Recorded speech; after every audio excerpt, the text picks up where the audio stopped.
নমস্কাৰ বন্ধুসকল, আজি আমি উপস্থিত হৈছোঁ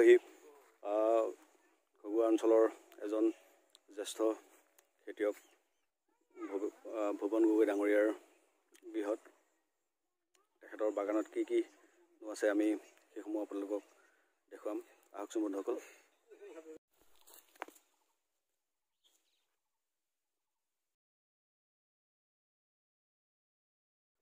চাওক, ভেন্দি বাগান শেষৰ পৰ্যায়। তেখেতে অলৰেডি বিক্ৰী কৰি শেষ কৰিছে ভেন্দিসমূহ। এইসমূহ হৈছে তেখেতৰ ফুলৰ খেতি, ফুল, জিকা। আমি সকলো দেখুৱাম।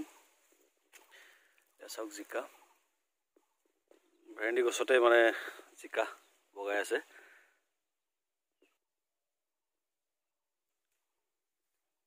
এয়া চাওক, জিকা লমালমে ওলমি আছে। কি সুন্দৰভাৱে তেওঁ এখন বাগান বনাই ৰাখিছে। আচলতে এটা কথা কি হয়, তেখেতে সম্পূৰ্ণ জৈৱিকভাৱে কৰিছে। ইয়াত কোনো ৰাসায়নিক মেডিচিন ইউজ নকৰে। তেখেতে নিজেও খায় আৰু বিক্ৰীও কৰে। শাক পাচলিসমূহ কৰিয়ে জীৱিকা নিৰ্বাহ কৰিছে, জীৱন নিৰ্বাহ কৰিছে, ঘৰখন চলাই আছে, পৰিয়াল চলাই আছে। এয়া চাওক, এই তেখেতৰ তামোলৰ বাগান। দূৰত দেখিছে, এয়া তামোলৰ বাগান। আমি আপোনালোকক দেখুৱাইছোঁ। খুব সুন্দৰ মানে পৰিপাটিকৈ এখন বাগান বনাই ৰাখিছে তামোলৰ। আমি তেখেতৰ বিভিন্ন চব্জি খেতিসমূহ দেখুৱাম, বাগানসমূহ দেখুৱাম, তেখেতৰ ফিচাৰীটো দেখুৱাম আমি। আহকচোন বন্ধুসকল, তেখেতৰ ফুলৰ বাগান চাওক।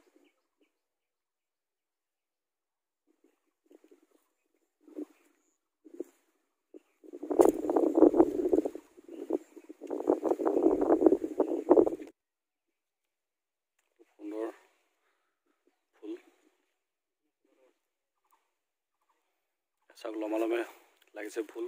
ফুলৰ যিটো লাগন, লাগনটোও ভাল, আৰু লগতে চেহেৰাটোও খুব ধুনীয়া। যিহেতু তেওঁ জৈৱিকভাৱে কৰিছে, নিশ্চয় ইয়াৰ সোৱাদটো ভাল হ'ব, কাৰণ ইয়াত কোনো ধৰণৰ মেডিচিন ইউজ নকৰোঁ বুলি তেখেতে আমাক জনাইছে। চাওক, এখন ডাঙৰ বাগান তেখেতৰ ফুলৰ।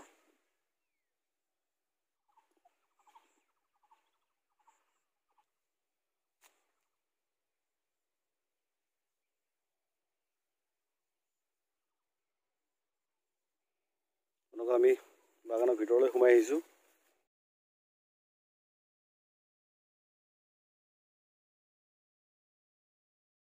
লাগনটো যথেষ্ট ভাল দেখিছোঁ মই আন বাগানতছে।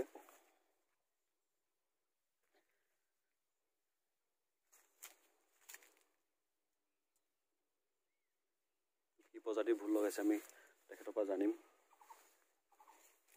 সঁচাকৈ যথেষ্ট লাগন ভাল হৈছে। তেখেতে কেইবাবাৰো বিক্ৰী কৰিছোঁ বুলি জনাইছে আমাক। গতিকে তেখেতে শেহতীয়াকৈ লগাইছে বিলাহী। এয়া বিলাহীৰ বাগান এখন, যথেষ্ট বিলাহী লাগি আছে ইয়াতে লমালমে।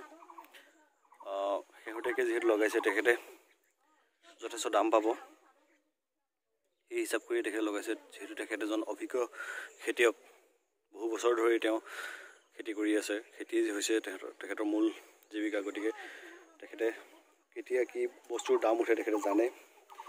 গতিকে সেই ভাবিয়ে তেখেতে বিলাহী আন ছিজনত কৰিছে। বিলাহী পকিব আৰম্ভ কৰিছে, কিন্তু বেছি সংখ্যকেই লাগিছেহে। চাওক, বাকী এই যি জংঘল দেখিছে, এই জংঘলত আছে তেখেতৰ ৰঙালাও খেতি। ৰঙালাওসমূহ তাতে ৰাখিছে পকিবৰ বাবে। আমি দেখুৱাম তেখেতৰ আন কিছুমান খেতি। আহকচোন আমি তালৈ যাওঁ। এয়া কুঁহিয়াৰ বাগান। তেখেতৰ যি তামোলৰ বাগান, তামোলবিলাক বৰ ধুনীয়াকৈ শাৰী শাৰীকৈ লগাইছে।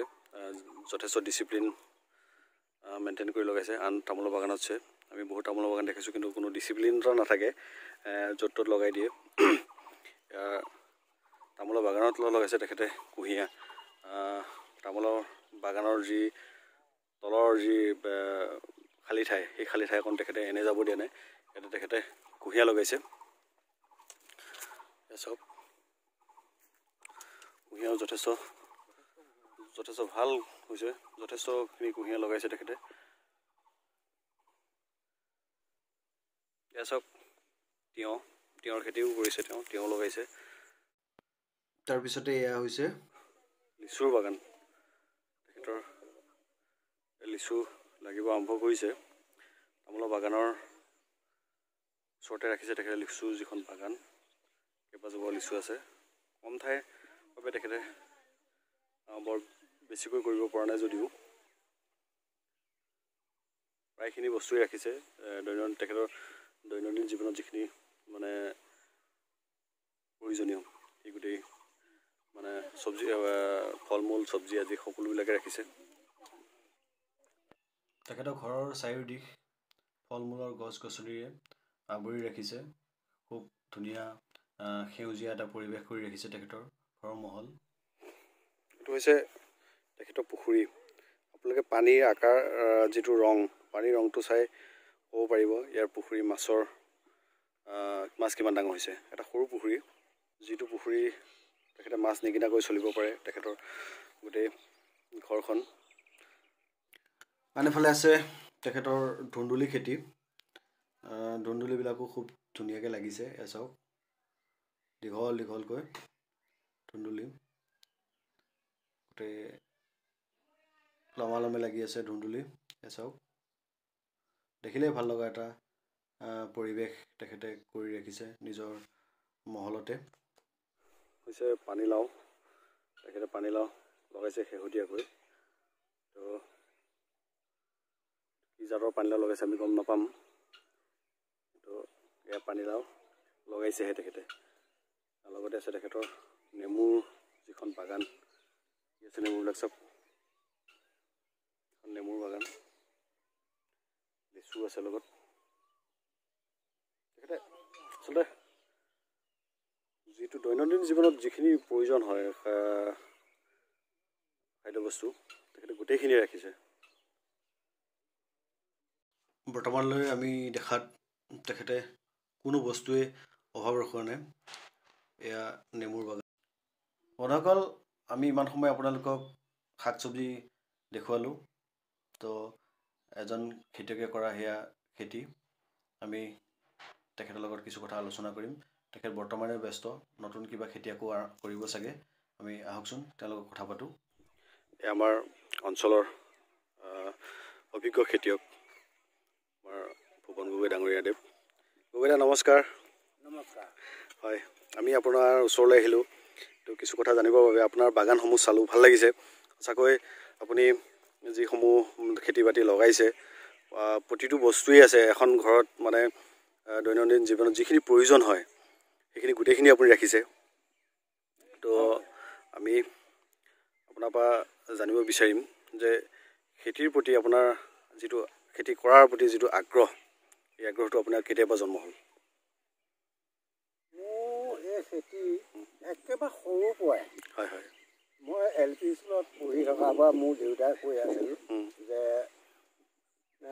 আমাৰ এই পিছফালৰ মাটিখিনিত শাক চব্জি কৰিব লাগে তাৰপাছত মই নিজে যেতিয়া হাল বাব পৰা হ'লোঁ স্কুল বাদ দি মই মানে এই খেতিতে লাগি আছোঁ তেতিয়াৰ পৰাই একদম খেতিতে লাগি তেতিয়াৰ পৰাই লাগি আছোঁ এইটো যি ধৰক কোৰ মাৰি থৈছে মাটিটো চহ কৰি থৈছে এইটো কি লগাব এইটো এই পালেং পেলোৱা হৈছে ইয়াত গজি ওলাইছে পালেং হয় হয় হয় সেইটো মইচা লগাম এইটো পালেং দিয়া হৈছে হয় হয় হয় তো এনে আমি গম পাইছোঁ যে আপুনি নিমখখিনি বাহিৰে একোৱে কিনি নাখায় একো কিনি হয় আমি গম পাইছোঁ তো আপোনাৰ ধৰক এই আপোনাৰ ঘৰৰ যিখিনি পৰিয়াল আপোনালোকৰ চব্জি কিমানমান প্ৰয়োজন হয় সপ্তাহত আমিতো কিমান লাগে সেইটো হিচাপ নহয় ঘৰুৱা বস্তু মানে যেতিয়া যিটো খাব মন যায় যিখিনি লাগে তাকে লৈ আহোঁ আৰু এয়া মাটি হ'ল মোৰ নিজা মাটি নহয় আচ্ছা কিন্তু মাটিটো লোকৰ সেই লোকৰ মাটিকে আকৌ মাটি গৃহস্থক দিব লাগে ধৰক এতিয়া আপুনি যি ভোল খেতি লগাইছে বা জিকা খেতি লগাইছে ভেন্দি লগাইছে তিয়ঁহ লগাইছে আমি চালোঁ আপোনাৰ কুঁহিয়াৰো আছে যথেষ্টখিনি আপুনি খেতি কৰে ধৰক ইয়াতে আমি এইটো বিষয়ে জানিব বিচাৰিম যে এবিঘা মাটিত যদি ধৰক ভুল খেতি কৰা হয়, এবিঘা মাটিত ভুল খেতি কৰিলে কিমানমান টকা ইনকম হয় ধৰক এটা ছিজনত প্ৰায় 1 লাখ মান টকা উঠেগৈ এবিঘা মাটিত। আচ্ছা আচ্ছা। তো আৰু ধৰক জিকা তেনেকৈ একেই চাগে? জিকা ভুল একেই। ভেন্দিও সেইটো একেই। ৰেটটো যদি আহি যায় তেতিয়াহ'লে 1 লাখ মান টকা উঠে। কেতিয়াবা ৰেটটো কমিলে অলপ কমি যায়, হ'লেও ইমান নকমে আৰু 70-80 হাজাৰ মান টকা আহি যায় যদি ৰেট কমি যায়। তো ইয়াতে আপুনি আমি চালোঁ যে আপুনি যে কৈছিলে জৈৱিকভাৱে আপুনি কৰিছে, মানে ধৰক ৰাসায়নিক কোনো হেৰি কৰা নাই, এতিয়া খালি কি কৰিছে, কি হেৰি মাৰিছে আপুনি সাৰৰ ভিতৰত? জৈৱিক মই এনেই মোৰ নিজৰ টেংকি বনাই লৈছোঁ, একে জাবৰ জোঁথৰ গোবৰ চব মিলাই তাত তাৰমানে এটা পচাই লওঁ, আৰু বাহিৰৰ পৰাও কিছু গোবৰ লৈ আহোঁ, লৈ আহি গোটেই একদম ৰ'দত শুকুৱাই চালি লওঁ বস্তুটো, লৈ পেলাই যেতিয়া পুলিটো লগাব লাগে অলপ দি লগাই দিওঁ, তাৰপিছত কোৰ মাৰি দিওঁ, লগাই পানী দি থাকোঁ। মানে যিটো ধৰক কেঁচু সাৰ বুলি কয় তেনেকুৱা কেঁচু সাৰ টাইপৰ আপোনালোকে বনায়? আপুনি নিজে বনায় নে? নিজে বনাওঁ। আচ্ছা। তো আপোনাৰ কুঁহিয়াৰ খেতিখিনি আমি দেখিলোঁ, কুঁহিয়াৰটো যথেষ্ট মিঠা? কুঁহিয়াৰটো যথেষ্ট মিঠা। আপুনি এইটো কুঁহিয়াৰ বিক্ৰী কৰি বাৰ্ষিক কিমানমান পায়? কুঁহিয়াৰ মোৰ বেছি নাই, অলপ। এইবাৰ অলপ বেছিকৈ কৰিম বুলি ভাবিছোঁ, তথাপিতো 10-15 হাজাৰ টকা আহে কুঁহিয়াৰটো। তামোলো যথেষ্ট? তামোলত 70-80 হাজাৰ মান টকা। আপোনাৰ ফিচাৰীও এটা আছে, ফিচাৰীটো আপোনাৰ ধৰক আপোনাৰ যিখিনি প্ৰয়োজন হয় মাছ আপুনি ফিচাৰীটো পাই আপোনালোকে মাছো নিকিনে, মাছ কিনিবলগীয়া নহয়। তো ভাল লাগিছে। তো আপুনি আমাৰ যিখিনি উঠি অহা প্ৰজন্ম, আমাৰ যিখিনি ধৰক ল'ৰা শিক্ষিত নিবনুৱা হৈ আছে, আপুনি তেওঁলোকক কিবা ক'ব নেকি? তেওঁলোকক মই অনুৰোধ কৰিব বিচাৰোঁ যে তেওঁলোকেও মই যেনেকৈ কৰিছোঁ, আজি মোৰ ঘৰত ধৰি লওক মোৰ ল'ৰাটোৱে হওক বা নাতিটোৱে হওক বাহিৰত যায় কাম কৰিবলগীয়া হোৱা নাই, আমি চলি আছোঁ তেনেকৈ। গতিকে তেনেকৈ যদি সকলোৱে কৰিবলগীয়া কৰে, যত্ন কৰিলে বস্তুটো হ'বই। আমাৰ অসমৰ মাটিত সকলো, অসমৰ পৰা বাহিৰলৈ যাবই নালাগে, গাঁৱতে হ'ব। আমাৰ এইবিলাক কত মাটি এনেই পৰি আছে, গতিকে সেইবিলাক যদি সকলোৱে কৰে তেতিয়া আমি ডাঙৰ ধৰি লওক, আৰু যদি বেলেগে কৰে গাড়ী আনি আমি বস্তুবিলাক দিয়া সুবিধাটো হয়, কিন্তু অকলে অলপ অসুবিধা হয়, কাৰণ এখন গাড়ী মাল দিব নোৱাৰোঁ, তেনেকুৱা হৈ পৰে। যিহেতু আপুনি বহু বছৰ ধৰি সৰুৰ পৰাই আপুনি খেতিৰ লগত জড়িত, মানে এটা কথা আমি সুধিব বিচাৰিছোঁ যে আমাৰ এই অঞ্চলৰ মাটিত সকলো হোৱা সম্ভৱ নে বাৰু খেতি? সকলো বস্তুৱে হোৱা সম্ভৱ। আমি তো আপোনাক ধন্যবাদ জনাইছোঁ, আপোনাৰ যি প্ৰচেষ্টা, আপোনাৰ যি যত্ন সদায় আমাৰ আদৰ্শ হৈ থাকক। আজিলৈ আপোনালোকক বিদায় লৈছোঁ, ধন্যবাদ। অকল এয়া হৈছে আমাৰ অঞ্চলৰ আদৰ্শৱান খেতিয়ক ভুৱন গগৈ ডাঙৰীয়া। তেখেত সফল হওক, নিবনুৱাসকলৰ আদৰ্শস্বৰূপ হওক, তাৰে কামনা কৰি আজিলৈ বন্ধুসকল ধন্যবাদ। ভিডিঅ'টো চাই যদি ভাল পাইছে তেতিয়াহ'লে লাইক, কমেণ্ট, শ্বেয়াৰ, লগতে মোৰ চেনেলটো যদি আপুনি নতুন হয় ছাবস্ক্ৰাইব কৰি দিব।